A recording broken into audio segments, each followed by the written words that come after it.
Best rice farming practices strategy number 4 is mechanical weeding. This is the practice that multiplies benefits. Here is understanding why mechanical weeding is essential, not optional.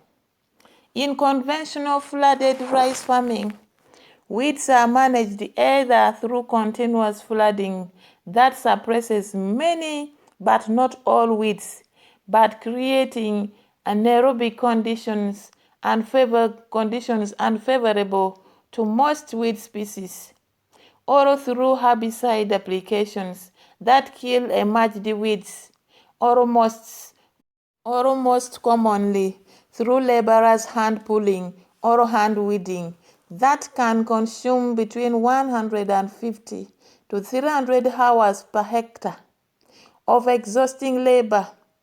SRI water management, which doesn't maintain continuous flooding, combined with wider plant spacing, which initially leaves more visible open soil between plants, requires a different weed management approach. And mechanical weeding using single rotary weeders or push weeders, which provides the optimal solution.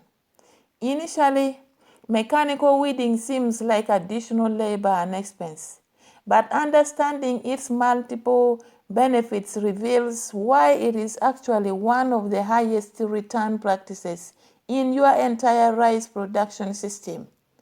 First and most obviously, mechanical weeding controls weed effectively, preventing them from competing with rice plants for nutrients, water, and light. Second, the physical action of pushing the weeder through soil incorporates oxygen into the root zone, creating beneficial aerobic conditions that enhance root growth and beneficial soil microorganism activities. Third, the soil disturbance stimulates tillering. Rice plants respond to the root zone disturbance by producing additional tillers, directly increasing grain production potential.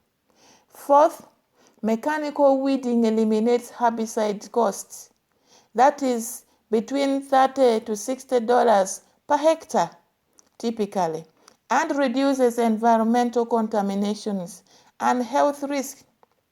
Fifth, the weeder uproots small weeds before they become established, incorporating them into soil as green manure, providing nutrients and organic matter. The psychological response of rice plants to mechanical weeding is remarkable and scientifically documented. Studies show that plots receiving mechanical weeding produce between 30 to 40% more tillers and 15 to 25% higher yields compared to plots receiving only herbicide application. Even when weed control is equivalent in both treatments. This demonstrates that the yield benefit comes not just from weed control, but from the direct stimulation of plant growth through soil aeration and root zone disturbance. The timing of mechanical weeding creates a good surge similar to the effect of cultivation in vegetable gardens. Farmers universally recognize that cultivating around tomatoes or beans stimulates vigorous growth, and the same principle applies to rice.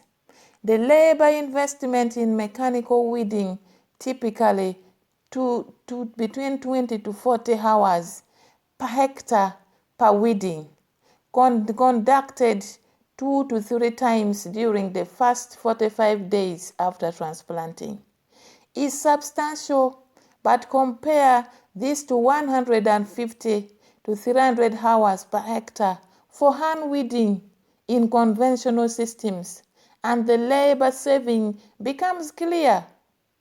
Moreover, mechanical weeding is much less physically demanding than hand weeding because workers walk upright pushing the weeder rather than bending or kneeling, and the work proceeds much more quickly, covering between 200 to 400 square meters per hour, depending on worker skill and field conditions. Let's look at implementing timely, that is effective mechanical weeding. Successfully implementing mechanical weeding requires proper equipment, correct timing, and good technique. The equipment needed is simple and inexpensive.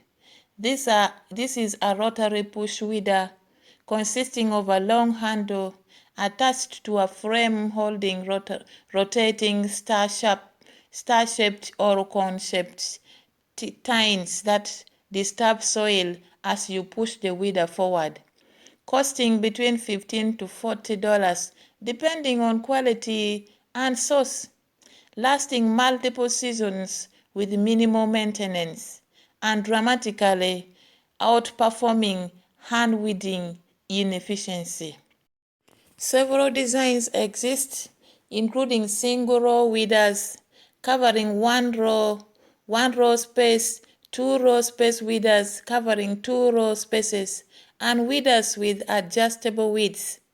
Select whichever design suits your need and budget, recognizing that even the simplest single-row weeder provides enormous benefit.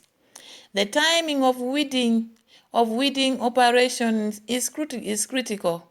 Conduct the first weeding at 10 to 15 days after transplanting, when rice plants are established, beginning to tiller, and still small enough that weeding doesn't damage them, while weeds are still small and easily controlled.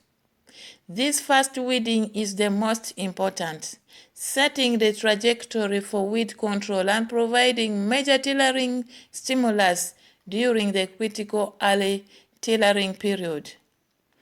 Conduct the second weeding at 25 to 30 days after transplanting, controlling any weeds that emerged after the first weeding, providing another tillering stimulus, and plants entering the maximum tillering stage.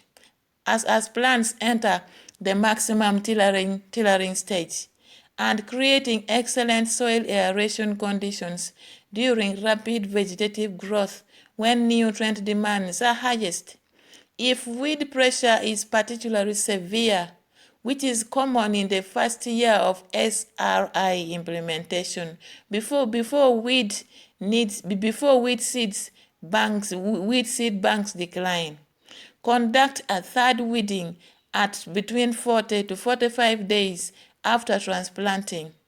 Though any farmers find 2 thorough weeding sufficient for excellent weed control and rice growth simultaneously.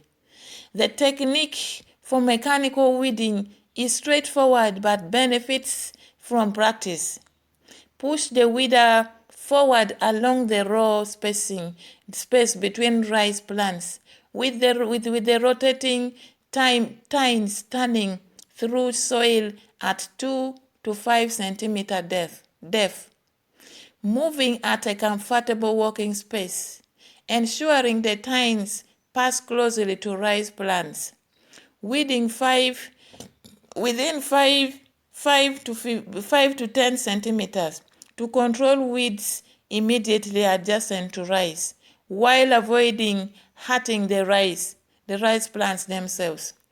Some root disturbance of rice is acceptable and may even be beneficial through root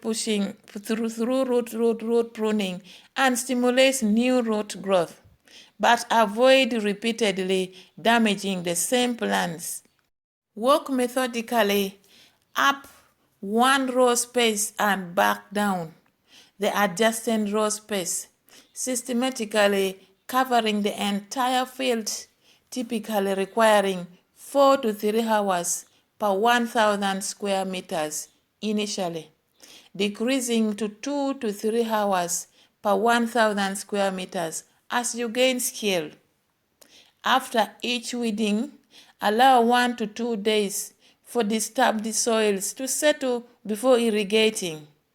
Then apply 5 to 10 centimeters of water to resaturate soil and help rice plants recover from any minor root disturbance.